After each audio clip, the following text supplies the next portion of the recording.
বাপ বেটা শ্বশুরের কাছে ফার্নিচার নিতে হবে, এই কথা বুঝলে কি করে কাপুরুষ?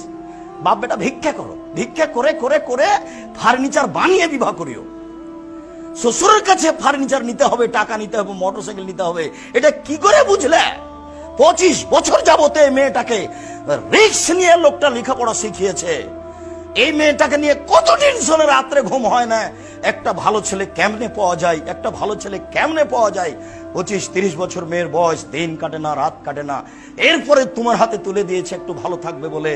25 বছর রিস্ক নিয়ে মানুষ করার পরে তোমার কাছে তুলে দিতেই, ভোগ করার জন্য তুলে দেওয়া হয়েছে, তোমার কাছে তুলে দিয়ে দিই তুমি টাকা চাইলে কাপুরুষ ভিক্ষা করে খাও। দুনিয়া তো অভাব পড়েছে, ভিক্ষা করে খাও। যদি গ্রামে না দেয় তাহলে ট্রেন স্টেশনে চলে যাও। অনুমতি নাই। 4 শ্রেণীর মানুষের ইহকাল আছে, 4 শ্রেণীর মানুষের পরকাল আছে। তার একটি হচ্ছে বৈধ রুজি, আর একটি ছিল আমানতের রক্ষা। আব্দুল্লাহ ইবনে আমর রাদিয়াল্লাহু তাআলা আনহু বলেন, রাসূল সাল্লাল্লাহু আলাইহি সাল্লামকে জিজ্ঞাসা করা হলো, আইয়ুন নাস আফজাল, আল্লাহ রাসূল মানুষের মধ্যে সবচেয়ে ভালো মানুষ কে? তখন তিনি বললেন, আত্তাকিয়ু ওয়ান নাকিয়ু, স্বচ্ছ পরহেজগার। স্বচ্ছ মানুষ যেই সেই ভালো, পরহেজগার যে সেই ভালো। স্বচ্ছকে তিনি বললেন লাইফ মাফিহে, যার পাপ নেই সেই স্বচ্ছ। আব্দুর রাজ্জাক সাহেব, পাপ হয় না এমন কি মানুষ আছে? নেই, তবে পাপ হলেই ক্ষমা চাই যে তার পাপ নেই। 2, ওলা বাগিয়া, সীমা লঙ্ঘন নেই যার। বহুবার বলেছি, আপনাদের বাড়ির সামনে একটা কুঁড়ে ঘর ছিল, তুলে দিয়েছেন, এটা হলো বড় সীমা লঙ্ঘন। কোর্টে দেখালেন, আমি বসতে দিয়েছিলাম আমার জমিতে, এখন আমার সাথে অন্যায় আচরণ করে, কোর্টে টাকা দিয়ে বাড়িটা তুলে দিলেন। গরিব মানুষ, আগে থেকেই ছিল ক্ষমতা দাপট, দলীয় দাপট, বুঝতে পারেনি দলীয় দাপট কত খারাপ। তুলে দিল, ও রাস্তায় ভিক্ষা করে বেড়ায়। এটা হলো বড় সীমা লঙ্ঘন। ছোট সীমা লঙ্ঘন হলো যে 100 মরিচ নিমের লোকটার কাছে 100 মরিচ, দাঁড়িপাল্লা হয়ে গেছে। আপনি দেখছিলেন যে মরিচটা কেমন, তা একটা হাতে করে আছেন, এই মরিচটা কোথায় রাখবেন? এই মরিচটা যদি আপনার পাল্লায়, আপনার ব্যাগে রাখেন, আপনি সীমা লঙ্ঘনকারী, আপনি স্বচ্ছ নন, আপনি স্বচ্ছ নন। ওয়ালা গিল্লা, যারা আমানতের খেয়ানত আছে, আত্মসাৎ করে, সে স্বচ্ছ নয়। যার ভিতরে এই হিংসা আছে সে স্বচ্ছ নয়। 4টে জিনিস নেই যার, সেই স্বচ্ছ। পাপ নেই যার, 1, 2 সীমা লঙ্ঘন নেই যার, 3 আত্মসাৎ নেই যার, 4 হিংসা নেই যার। হিংসা এমনিতে হয়েই যায়, কেন জানি? পাশের দোকানে বিক্রি হয়, আমার দোকানে বিক্রি হয় না, তখন হিংসা হয়েই যায়। তখন হিংসা করবেন কার কাছে? তাহলে তাকদীরের উপরে ভরসার অভাব আছে। রাতে উঠে 2 রাকাত সালাত আদায় করে আল্লাহকে বলতে হবে, আল্লাহ, পাশের দোকানদারকে আমি ভালোবাসতে চাই, দয়া করে তুমি আমার ব্যবস্থা করো। মানুষ মাত্র হিংসা হয়েই যাবে, এটাই স্বাভাবিক। এরপরে প্রাণপণে চেষ্টা করতে হবে। আব্দুল্লাহ ইবনে আমর রাদিয়াল্লাহু তাআলা আনহু বলেন, কানা রাসূলুল্লাহ সাল্লাল্লাহু আলাইহি সাল্লাম ইজা আসাবাহু মিনাল মাগানিম, যখনই আল্লাহ রাসূলের কাছে কোনো গনিমত, 10-এর সম্পদ আসত, তখনই তিনি বলতেন বেলালকে, ফামারা বেলালান ফাদা ফিন নাস, বেলাল জনগণকে ডাকাও, ফায়াজিউনা বেগানাইমিহিম, জনগণ যার হাতে যে টাকা পয়সা এসেছে 10-এর, সেটা নিয়ে উপস্থিত হতো। ফায়ুকাসসিমুহু উইখামেসহু, 5 ভাগের 1 ভাগ করে 5 ভাগের 1 ভাগ নিজের কাছে রেখে দিতেন, বাকি 4 ভাগ যোদ্ধাদের মধ্যে বন্টন করতেন। ফাজারাজুলুন ইয়াওমান, বন্টনের পরে হঠাৎ একটা লোক আসলো, আল্লাহ রাসূলের কাছে এসে বলছে, আল্লাহ রাসূল, ইন্না হাজা ফিমা আসাবনা মিনাল মাগানিম, এই যে আমার কাছে একটা রশি আছে, মিন শারিন, লেজামান মিন শারিন, ঘোড়ার একটা লাগাম আছে, লুমের, চুলের, লুমের, পশমের একটা লাগাম আছে আমার কাছে, এটা 10-এর সম্পদ। তখন আল্লাহ রাসূল বললেন, মা সামেতা বেলালান, বেলাল চিৎকার করে বলেছিল, যার যা আছে সেটা নিয়ে আসো। এই কথা কি শোনোনি? কলা নাম, জি হ্যাঁ শুনেছিলাম। মা মানা খান তাজিয়া বেহি, তো ওই সময় এটা নিয়ে আসনি কেন? ফাতা যারা, তখন সে কিছু আপত্তি পেশ করলো, ছিলাম না, পেশাব করতে গেছিলাম, স্ত্রীর সাথে কথা বলছিলাম, একটু বাজারের দিকে গেছিলাম, কি যেন আপত্তি পেশ করলো। তখন আল্লাহ রাসূল বললেন, তাজবে হিয়াউমাল কিয়ামা, এইটা নিয়ে বিচার মাঠে উপস্থিত হ। সুম্মা লাম ইয়াকবাল হান, তারপর থেকে আল্লাহ রাসূল তার কাছে নিলেন না। সামনাসামনি বললেন যে এটা নে বিচারের মাঠে আসিও, আমি তোমার কাছে এটা নিব না। তো নিয়ে এসেছিল, ভুল মানে ও বুঝতে পেরেছিল যে ডেকেছে বেলাল, তবুও যায়নি। অথচ রাসূলের সামনে হলো যে তোমাকে ডেকেছিল, তুমি আনোনি কেন? এখন এই ঘোড়ার লাগামটা বিচারের মাঠে নিয়ে আসিও, সেদিন হবে কথা, এখন আর হবে না। আল্লাহ আমাদেরকে আমানো বোঝার তৌফিক দান করুক। আল্লাহুম্মা আমিন।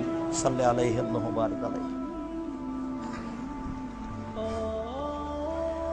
আলহামদুলিল্লাহ ওয়াহদা ওয়াসসালাতু ওয়াসসালামু আলা মান লা নাবিয়্যা বাদা।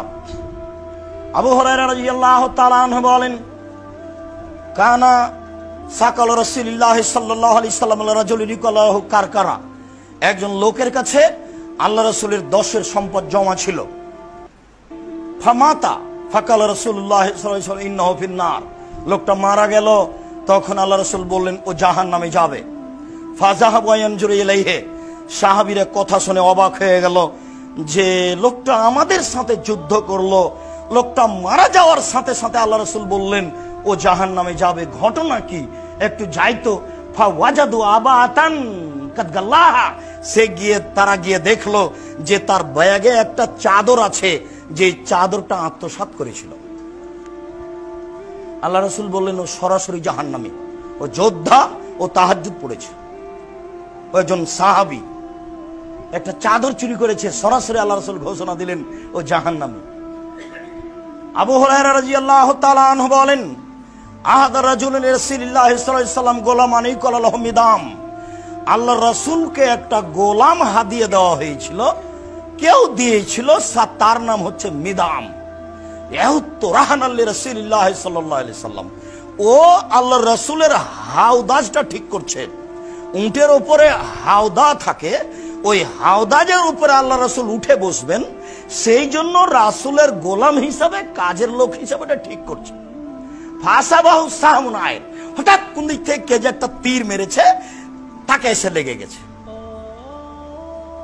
ফাকাতালাহু, তীর এসে লাগতে সে লোকটা মারা গেল, তীর এসে লাগতে লোকটা মারা গেল। ফাকালান নাস হানিয়াল্লাহুল জান্নাহ, তখন লোকেরা বলল এ জান্নাতি, পীর সাহেবের তো খিদমত করে মারা গেছে, জান্নাতি। মানুষ বলছে না, পীর সাহেবের কাছে ছিল, খিদমত করে মারা গেছে। রাসূলের নিজস্ব গোলাম, রাসূলের উটের উপরে হাওদাজ ঠিক করছে, হাওদাটা ঠিক করছে, আল্লাহ রাসূল ওখানে উঠে বসবেন এই জন্য। হঠাৎ করে কোথা থেকে একটা তীর এসে লাগলো, তাতে মারা গেল। লোকেরা বলল লোকটা ধন্য, লোকটা জান্নাতে যাবে, লোকটা ধন্য, লোকটা জান্নাতে যাবে। তখন আল্লাহ রাসূল বলছেন কাল্লা, কখনো নহে, ইনি রাইতুহু ফিন্নারে, আমি তাকে জাহান্নামে দেখছি। ওয়াল্লাযী নাফসি বিয়াদিহি, আল্লাহর কসম, আমি মুহাম্মদ বলছি, আল্লাহর কসম, আমি মুহাম্মদ বলছি, আল্লাহর কসম, ইন্না সামলাতা আল্লাতী আখাযাহা মিন খায়বারা মিনাল মাগালিম তাল্লাম তুসিবাল মাকাসিম, ও খায়বারের যুদ্ধে যেসব টাকা পয়সা কাপড় চোপড় পাওয়া গেছিল, তার মধ্যে থেকে একটা চাদর নিয়ে নিয়েছিল, যেটা ভাগ হয়নি, ভাগের পূর্বেই একটা চাদর নিয়ে নিয়েছিল। লা তাসতালু আলাইহিন নারা, এই চাদরটা তার উপরে জাহান্নামের আগুনকে খেপিয়ে তুলেছে, এই চাদরটাই তার উপরে জাহান্নামের আগুনকে খেপিয়ে তুলেছে। ফালাম্মা সামিয়া যালিকা নাস, যখন জনগণ এই কথাটা শুনলো, ফাজাবে সেরাকিন অসেরাকায়নে, তখন যার কাছে যা একটু ছিল, একটা জুতার ফিতা বা 2টা জুতার ফিতা, মানে একেবারেই কম, 2 টাকা 1 টাকা এরকম ছিল। এবার রাসূলের কাছে নিয়ে এসে বলছে, আল্লাহ রাসূল, এই জুতার ফিতাটা আমার কাছে থেকে গেছিল, আল্লাহ রাসূল, এই চাদরটা আমার কাছে থেকে গেছিল, আমি এটা অল্প মনে করেছি, 2টা খেজুর, এই 2টা খেজুর থেকে গেছিল, ভাগ করার আগে আমার কাছে থেকে গেছিল। আল্লাহ রাসূল বলছেন সেরাকুন ফিন্নার ও সেরাকানে ফিন্নার, একটা জুতার ফিতা যে আত্মসাৎ করেছে সেও জাহান্নামে যাবে, 2টা যে করেছে সেও জাহান্নামে যাবে। এমপি, মন্ত্রী, চেয়ারম্যান, মেম্বার, মসজিদের মুতাল্লি, গ্রামের সরদার জানে না 10-এর পয়সা কি জিনিস। খুব কঠিন। 1 বস্তা গম, না না না 1 বস্তা নয়, 1 কেজি, না না না 1 কেজি নয়, 100, না 100 নয়, একটা গম আপনার চোখের সামনে, একটা গম 10-এর মধ্য থেকে আপনার গমের মধ্যে চলে এসেছে, এটা আপনি দেখলেন, আপনি চুপ থাকলেন। এখন যদি হজ করতে চলে যান, বাকি জীবন যদি কাঁদেন, এই পাপ ক্ষমা হয়ে যায়, তাহলে ইসলাম ধর্ম মিথ্যা। একটা গমের আত্মসাৎ যদি ক্ষমা হয়ে যায়, ইসলাম ধর্ম মিথ্যা। একটা গমের আত্মসাৎ যদি ক্ষমা